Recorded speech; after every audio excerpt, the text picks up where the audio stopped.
Stone-cold proof that Tommy Robinson's Facebook ban was bogus. There is no exaggeration or hyperbole in this title. Mohammed Shafiq was the Muslim who played a substantial part in getting Tommy banned from Facebook.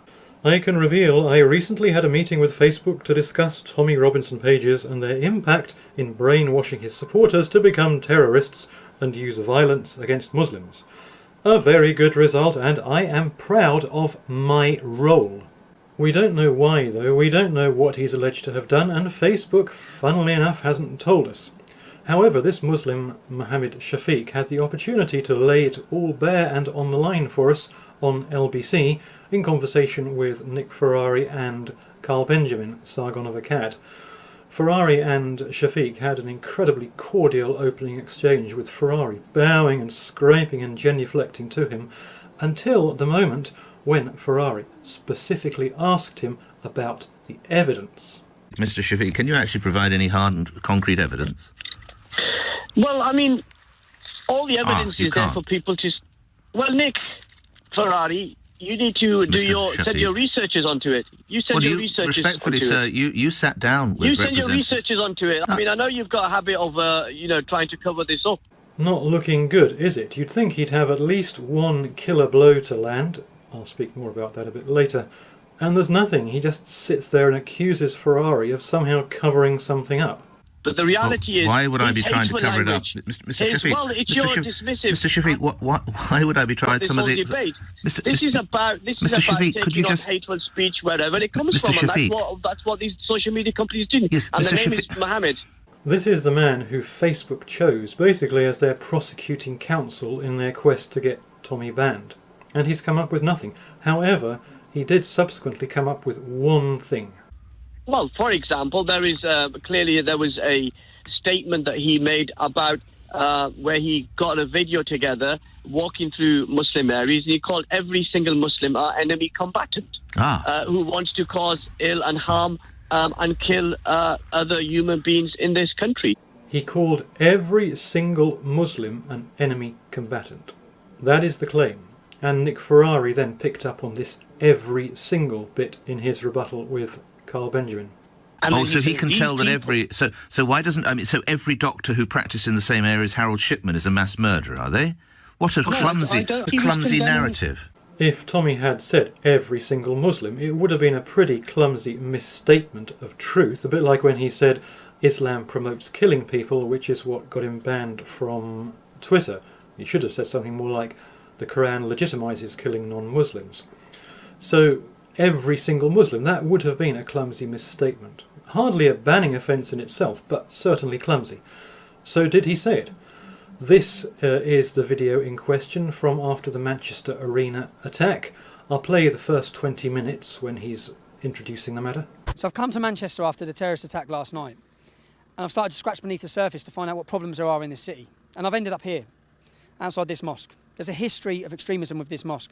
Now, where I'm standing now, within a stone's throw, a 2-mile radius of where I'm standing now, there's been 16 men who have died or been imprisoned for fighting for ISIS. 16, just in a 2-mile radius of this part of the city, not the whole city, just this city. And here's the killer blow which Mohammed Shafiq apparently was talking about.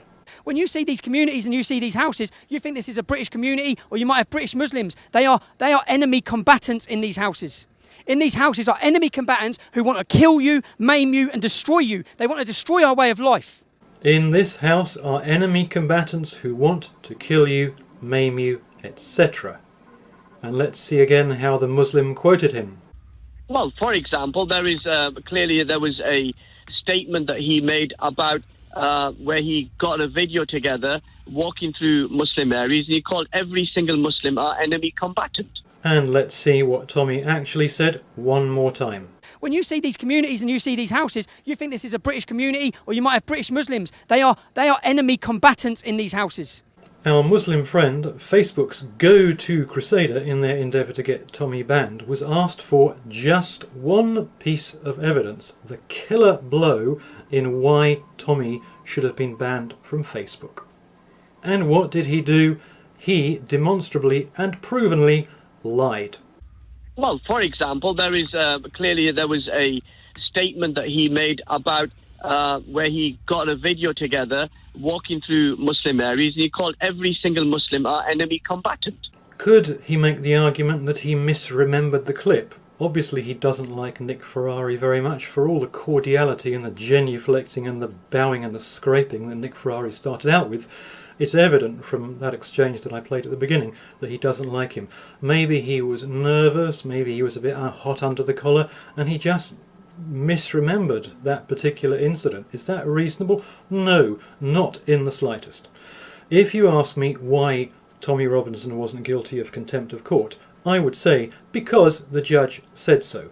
And I would say that, first of all, because that is the single top killer response to why he's not guilty, because Judge Marson did actually, in effect, say so the day after he had him sent down.